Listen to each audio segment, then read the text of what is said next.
আমরা জিএসটি গুচ্ছের আরো দুইটা এমসিকিউ নিয়ে হাজির হয়েছি। তো দেখো, এটা হচ্ছে বৃত্ত থেকে, ওকে? এটা হচ্ছে তোমার 2021-22 সেশন, আর হচ্ছে কি 2020-21 সেশনের ম্যাথ।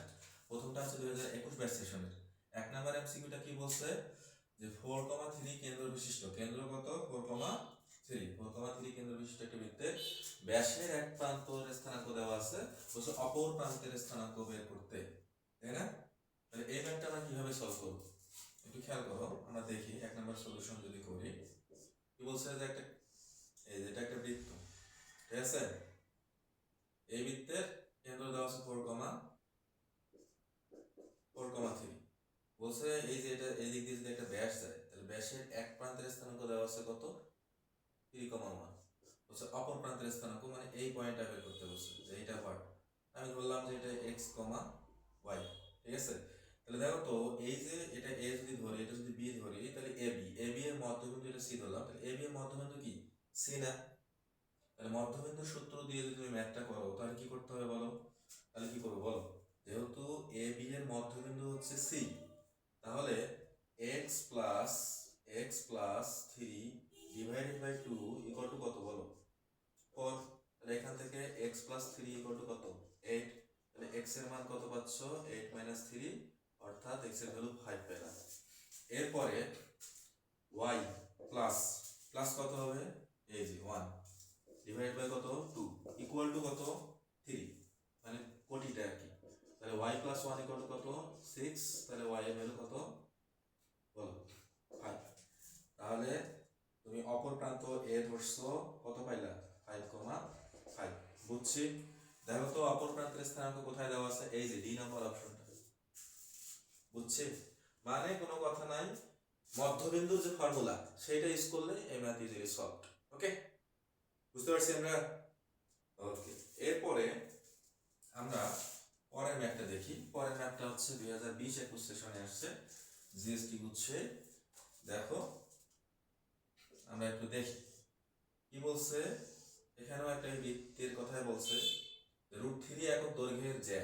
এই যে √3, মনে করো এবি একটা জ্যা, এটা হচ্ছে কত? √3 একক দৈর্ঘ্যের জ্যা।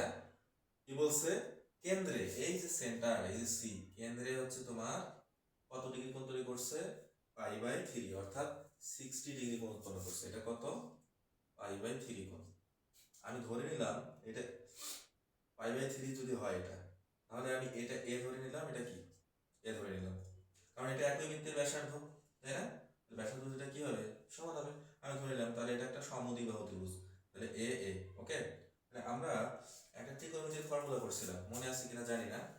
যদি এই যে সি অ্যাঙ্গেল যদি থাকে, তাহলে cos c ইকুয়াল টু, তাহলে ওর যে বিপরীত বাহু যেটা আছে, ওর যে বিপরীত বাহু সেটা আমরা বলি কি হয়? বিয়োগ, মাইনাস হয়ে তার স্কয়ার, আর বাকি যে দুইটা থাকে, এই যে a square plus a square divided by 2 into a into a।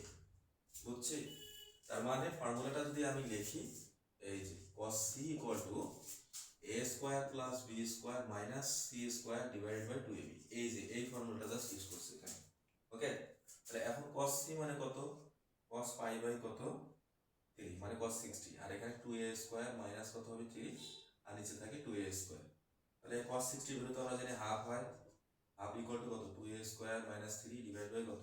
2a square. এখন কত হবে? আর আর গুণ দিয়ে দাও, 2a square equal to 4a square minus 6। ওকে, তাহলে এটা কত হয় বলো?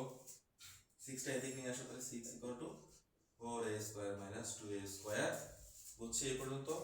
তাহলে কত হবে বলো? 2a স্কয়ার ইকুয়াল টু কত?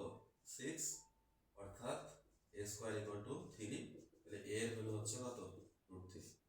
এই যে এটাই চাইছি, যে বৃত্তের ক্ষেত্রফল, আমরা ব্যাসার্ধ পাইছি, তাই না? a পাইছি, তাহলে ক্ষেত্রফল কত হবে? অতএব এরিয়া ইকুয়াল টু কত? সূত্র হচ্ছে পাই আর স্কয়ার।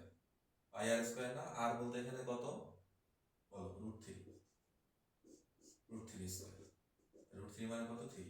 এই যে 3 পাই, এইটা হবে 3 পাই একক। এখন দেখো তো 3 পাই কোথায় আছে? এই যে মেন অপশন। বুঝতে পারছি? মানে মেন আমার উদ্দেশ্যটা ছিল ব্যাসার্ধটা আগে বের করে নাও, ব্যাসার্ধ বের করলে বাকিটুকু ইজিলি বের হয়ে যাবে। ওকে, ধন্যবাদ।